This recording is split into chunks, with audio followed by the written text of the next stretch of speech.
Our guest today gave up everything to save children she had never met. Stay with us on Deeper Living. From coast to coast across North America, this is Deeper Living, bringing the inspirational marketplace to your front door. We exist to bring you the latest and greatest from authors, artists, and artisans around the world. You're going to love this. Hi, welcome to Deeper Living. I'm your host, Ginger Garrett, and I'm joined today by Janine Maxwell. Welcome. Thank you. And you are author of a book called It's Not Okay With Me, about Africa, right? That's right. But you didn't start off as a missionary. So how did you write such a gripping book about the story of Africa? What happened in your life that led you there? Well, I'm certainly far from being a missionary, and I guess I would be called that now, but that is a long story. I started off when I was very young. I owned a marketing agency in Canada, and we were actually the largest marketing company in Canada over a number of years. Was very blessed, but it was in the business world. You know, our clients were Coke and Disney and Kellogg's and Kraft, and we were the largest marketing company in Canada. Wow. And then one day I was in New York City, and it happened to be on September 11th. And we all know what happened that day, and our lives changed forever. It wasn't, you know, I wasn't running from the towers, I wasn't in the towers, but I did have to run 65 blocks to safety and spent 2 or 3 days not being able to get back to Canada because we closed our borders. And really my life changed, the whole world changed then. You know, we can't ever go back to pre-9/11. And what happened to me was you know, I got home and then said, what am I doing? What am I doing with my life? I have this great success. I've been in business for 16 years, and that really started me on the search for the meaning of life. Wow. What was that like when you were in New York City and the world was changing literally while you're right there? Were you aware, did you have any inkling of how that was going to impact your life? Well, I thought it was over. You know, I've been a Christian for most of my life, and I thought this is end times. This is it. My husband was on an American Airlines flight to Chicago. Wow. So I knew planes were coming out of the sky. I didn't know that he wasn't on one of them. Our young children were at home in Canada. You know, I'm in New York City, and I thought that was it. I never thought I'd see my family again. I really thought it was over. How did you pray at a moment like that? There was nothing other than Jesus help us. Jesus help us, Jesus help us, Jesus help us, as we ran up the street. And as you began to realize that you were going to make it out of New York, that you were going to get home, what did you begin to pray then? What was on your mind? I wasn't praying then. It was really fear. It was what is going to happen now. I became very paranoid and just terrified. And even after I got home, you know, I installed TVs in every room in my house because I wanted to have the news on all the time because I was sure that this was the beginning.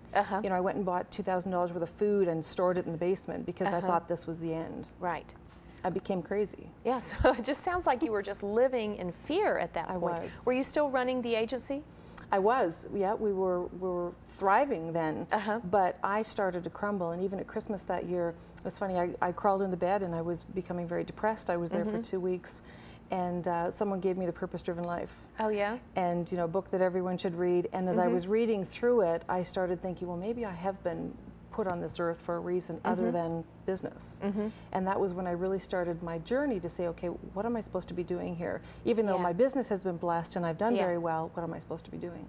Did you have any inkling then that God would lead you to Africa? None. None at all. I'd always wanted to go to Africa, and I thought it'd be really cool to go there. And I remember once asking God, you know, why don't you let me go and be a missionary there? And his response, you know, sort of in his God way was, well, what would you say to them? Well, I mean, I'd never really read my Bible. You know, I didn't know any scripture. What would you say? And I thought, oh, well, that's good. Maybe I should get on that. So I started reading scripture because of that. So I would actually have something to say if he ever decided to put me on the field. Well, it sounds like you had been going through a long period of preparation. A catastrophic event happens that really shakes you up.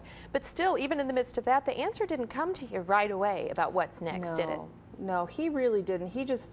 You know, I think what God does is he starts preparing us step by step by step. And, you know, so often, I mean, I got an email from a young woman last night who was saying, you know, I want to know what I'm supposed to be doing in college. And she's heading into 9th grade. You know, and these decisions I'm making on what I'm going to choose are going to affect that, and I don't want to mess it up. And I said, you know, God will give you the next step and the next step. But we always want the bit, where am I supposed to be? Where am I going? He doesn't work that way. He just really doesn't. And he doesn't because we would really mess it up if he did. Yeah, so he's taking you through a lot of little steps, leading you up. When did you have your first inkling that the place he was leading you was bigger than you could have ever imagined? Well, I was actually on a television program much like this, talking about my experience in 9/11. And just before I went on the program, I was sitting beside a man who I'd gone to university with, hadn't seen him in 20 years. And he said, you know, that he was running the missions department at this television studio in Canada, and that he was going to be going to Africa. And I thought, can I go with you? Yeah. And 4 weeks later, I was on a plane. Oh, fantastic. Well, I can't wait to learn more about this. Stay with us on Deeper Living. We're going to take a quick break. We'll be right back.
Welcome back to Deeper Living. Today, our guest is Janine Maxwell, and you were sharing with us that you were really at the top of your game in advertising and a marketing agency.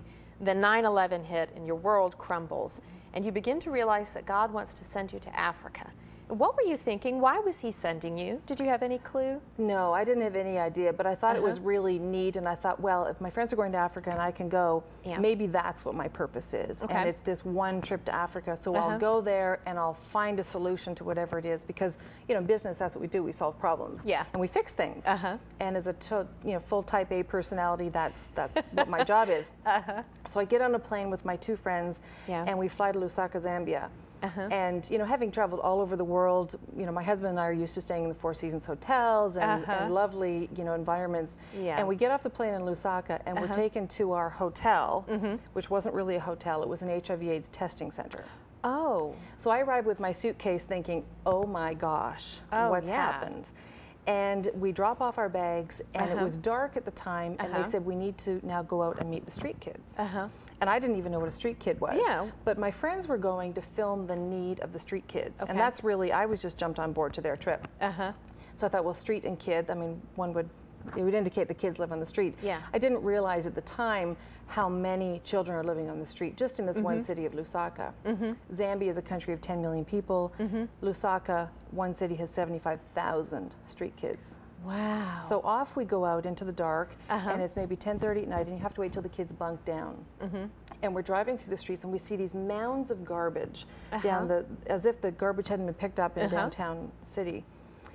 And we stopped and we got out at one point, and I saw something move down at one end, and I thought there were rats, which would make sense. We're in Africa, and it's a garbage pile. And so I kind of jumped back, and then I stepped forward and looked closer, and I saw that it was a child.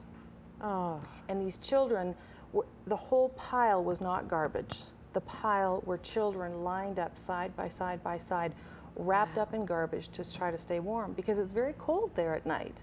And in the winter in Africa, we think it's hot, but it's cold there.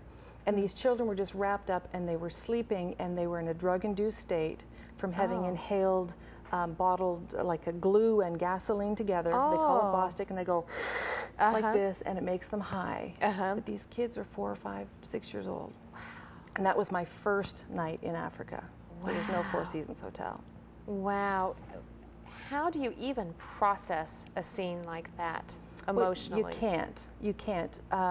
You know, at that moment, there was one boy that was sitting up, and his name we found out to be Cantois, and he started to tell us his story about how he'd been on the street for 3 years. When he was about 5 years old, both of his parents died of AIDS, and he and his brother were kicked out of their home by another family and said, you know, we need to live in your home. We have 9 people. And they were put on a bus and sent to the city. He'd never lived in the city before, never been in the city, never been on a bus. He and his brother, who's a couple years older than him, they get off the bus in Lusaka, and he's holding his brother's hand. Yeah. And he's looking around, and you can imagine, I mean, he's just overwhelmed. And in this busy station, his brother's hand slips away. Oh. And he never saw him again. At 5 years old, this boy was living on the street. Wow. And that night, he sat all night waiting for his brother to come back, and he never did. A day later, a group of boys, these boys that he was lying there with, came along and said to him, why don't you come and join our gang? And from that night on, he would have been sexually abused by those boys every night. He'd be the one eating out of the garbage cans, picking the dirty garbage out. And that boy, that night, changed my life. Yeah. Because as you said, how do you process it? You can't. And we're not supposed to process it. Right. We're not supposed to be able to put it in a box and put it on a shelf somewhere. Yeah. God is saying, you need to see my heart. Yeah. These are happening to my children. What are you going to do? Wow. Well, what an emotional night. Did you even sleep when you got back to the hotel? Right. I don't think I slept for weeks after. Right. And so what happened next on that trip? Well, 2 days later, we went back that night, and we said, we have to be able to bring this child in. We have to get him into an orphanage. And there was no room. There was just no room. The orphanage we were working at was called the Lazarus Project. There was room for 30 boys, and they had 55. But being the marketing chick business person, I demanded that we bring the child in, because that's how much money do you need? I'll pay, you know, because we can fix things. Yeah. That was when they said to me, there are 75,000 kids living on just the street in Lusaka. Wow. You know, I was sucker punched because I can't save them all. Yeah. But then you have to think, does one make a difference? If we saved one, if it was my child, if it was your child, is that one person enough? Well, of course. Of course it is. So we were able to cajole our way and get him brought into the home, and he was rescued, and he's now living in that home. From there, I went to Kenya and was taken into some of the worst slums in all of Kenya. And we found there a little girl named Lillian, and we found her in a hut. She was naked, she was dirty, she was alone. Her parents had been dead for 8 months. And I journaled that night that she was about 2 years old, but in fact she was 8 years old, and she weighed 12 pounds. And we brought her out, and she was skin and bones. It took us 2 hours to drive her to a hospital because there was nothing else nearby. Yeah. And when we took her in, the doctor said, you know, this child wouldn't have lasted 24 hours. If you had gone to the slum tomorrow, Lillian would be dead. Wow. From malnutrition. Her parents had died of AIDS. And now, that Lillian, she spent 4 months in the hospital. We went back and raised the funds for her. It was maybe $3,000 for 4 months in the hospital. And now she's thriving, she's strong. She's living in a home called the Mully Children's Family in Kenya. And she has 2 other sisters that we've subsequently found on other times into that slum. And she's a precocious young child now. It sounds like God has shown you some really brutal pictures and also some really brilliant glimpses of grace. And I want to talk about how that's changed your heart and where you're going now with your ministry. And I want to talk some more about your book. And stay with us. We are going to be right back on Deeper Living.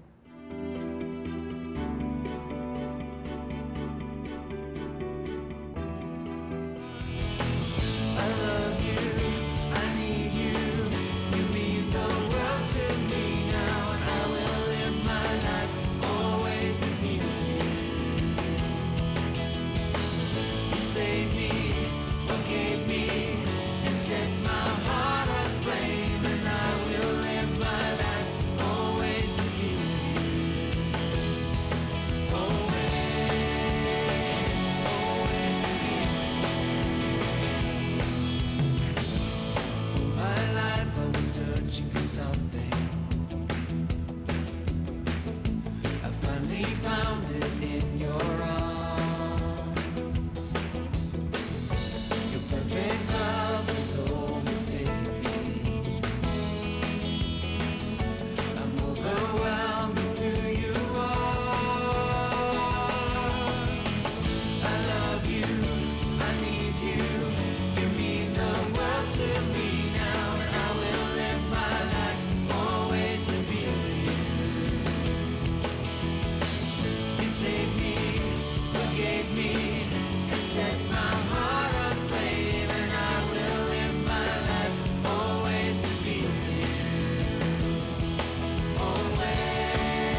me with loving kindness. My God, it's you I want to know. Welcome back to Deeper Living. Our guest today is Janine Maxwell, and you've been sharing with us about your journey to Africa. So you've been to Africa, you've seen these incredible hardships. What happens next? Well, then I had to come back home, and I had to come back to my big house and my sports car and my successful business and my family, and I was a wreck. I couldn't function. I couldn't, I'd go into a boardroom meeting and I would be working on $1 million project for a sugar cereal, and they're in a crisis because their market share is down. Yeah. And everyone I'm seeing around the boardroom table is a little black face. Yeah. And how can I be worried about your sugar cereal when every 14 seconds a child is orphaned by AIDS just in the bottom half of Africa? Wow. Every 3 seconds a child dies of hunger in the bottom half of Africa. That's 30,000 children every day, and it's 11 million children every year. Wow. And yet I'm sitting here having a conversation about sugar cereal. Yeah. So I started praying about it and really seeking God on what I was supposed to do because I couldn't focus. Right. And when you run the company and everyone in the industry knows you and you can't focus, it's pretty obvious to everyone. And after probably 6 or 8 months, the Lord told us to close the business. Wow. Well, why close? Why not just sell it? Well, that's a really good question, because the prediction was that there were 13 million orphans in Africa at that time, and the World Health Organization predicted there'd be 43 million by 2010. Wow. So I didn't have time for those, there are 25 million children who were going to be orphaned. And the Lord said, you need to go now. Yeah. You don't need to spend those 3 years working out so that you have more money. Right. I will provide for you. And, in hindsight, my husband worked with me. He joined the company about a number of years after I started it, and I wish we'd saved money because we didn't. We were going to work forever, but the Lord said to close it, and it was horrific, but we did. To close a $20 million a year business cold turkey. And you can't really tell people, well, God told me, because then they think you're really crazy. But we would tell our family that, who were Christians, and they thought we were crazy. But that's what we were to do. And He made it so clear that we were to do it. And so we closed it, and then we waited. And we didn't know what was going to happen. And we waited, and we waited, and we waited about 8 months. Wow. And through a strange set of circumstances, we were invited to Africa through a ministry called Dream for Africa. And we went and served with our kids for 9 weeks. We pulled them out of school. We worked in Swaziland in South Africa. And partway through our volunteer time, a man by the name of Dr. Bruce Wilkinson, who you've probably heard of, author of Prayer of Jabez, he was running the organization. And he had decided to return to America and step down. And he asked my husband and I to take on the ministry. And it was crazy. We're a couple of marketing people. My husband's an operations guy. I'm a marketing person from Canada. And we're going to run a U.S. charity in Africa. But God's plans, as much as they seem crazy, they are what they are. And we took over the ministry almost a year and a half ago. We've changed the name to Heart for Africa. And now we've had, in 3.5 years, more than 4,000 people travel to Africa with us to serve. And the people that want to travel with you, are they they're all church people? Or who are they? They're not missionaries either. Okay. It's sort of the blind leading the blind. But they're people who God is really calling to come and serve. Some of them are from churches, some of them are not. Some of them are Christian, some of them are not. We are a Christian faith-based organization. Right. But we are there to serve the poor in Africa. We work in Swaziland, Malawi, and Kenya. And we have children as young as 3 and 4 years old come with us to a country like Swaziland. Wow. They'll come with their family. They serve for 11 days. They have to raise their own funds. But what we're finding is it's transformational. Really? A family could spend the same kind of money, go to Mexico for a holiday, or go to an island.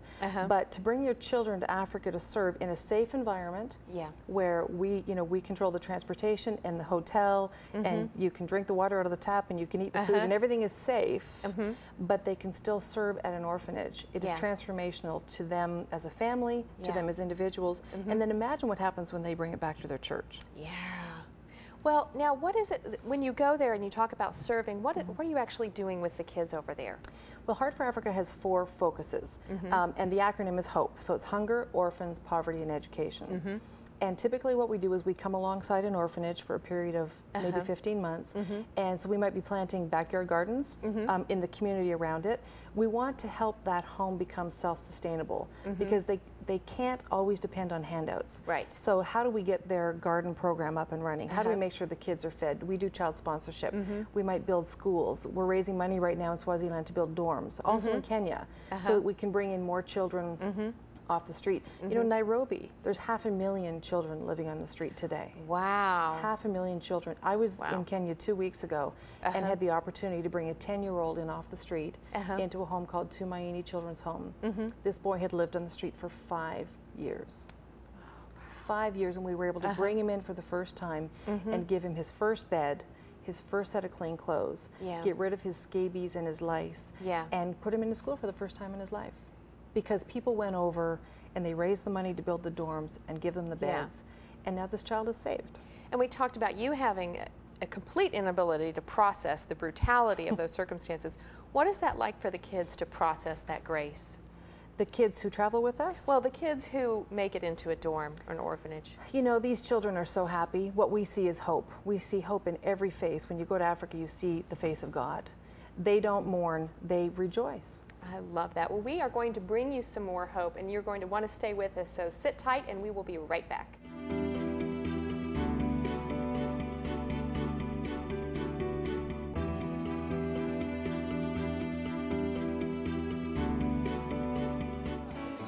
Every good and perfect gift comes down from heaven above. Every good and perfect gift from above. Every good and perfect gift comes down from heaven above. Every good and perfect gift from above. From the Father of lights. From the Father of lights, we proclaim peace, no changing. From the Father of lights, who's always the same. Praise the Lord, oh, praise the Lord, oh, every good and perfect gift. Let's all sing it together. Comes down from heaven above. Every good and perfect gift from above. Every good and perfect gift. Every good and perfect gift comes down from heaven above. Every good and perfect gift from above. From the Father of lights. From the Father of lights, we proclaim peace, no changing. From the Father of lights, who is always the same.